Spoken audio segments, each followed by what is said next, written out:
Iran's foreign minister Hossein Amir-Abdollahian made headlines in Damascus Wednesday with his statement about the Iran nuclear talks in Vienna.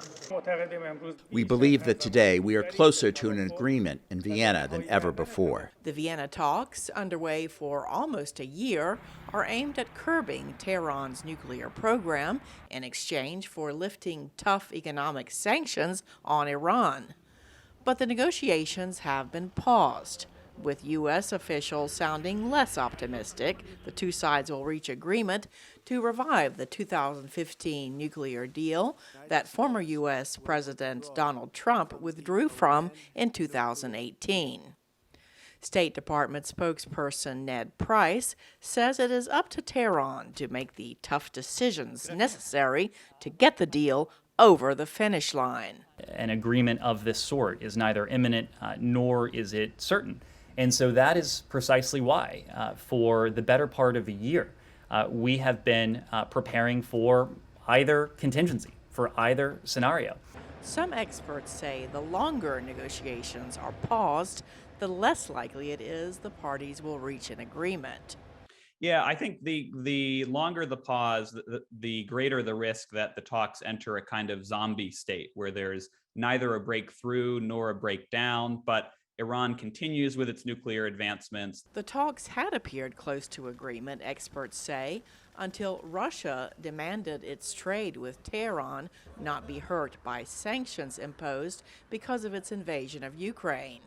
But Russian Foreign Minister Sergei Lavrov said Moscow has received American guarantees that it can continue its involvement in Iran's nuclear plan, as stipulated in the nuclear deal. This has led some experts to warn that Russia wants to exploit the nuclear deal. So Russia has really positioned itself well to cash in from the nuclear trade, the military trade, and is now looking to layer on more direct mercantilist economic trade with Iran.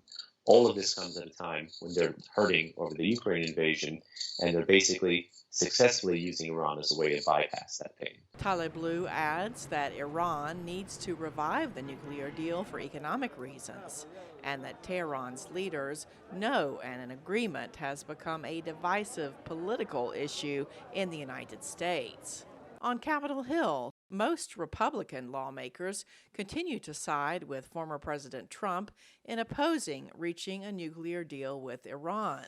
Some worry the Biden administration might agree to remove the Islamic Revolutionary Guard Corps from the foreign terrorist organization list to get a deal.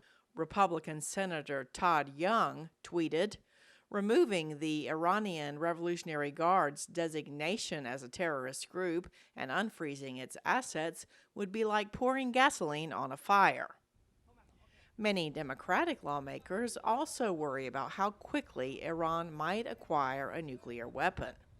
But most believe reviving the 2015 Iran nuclear deal is the only realistic way to stop that from happening. Cindy Saine, VOA News, Washington.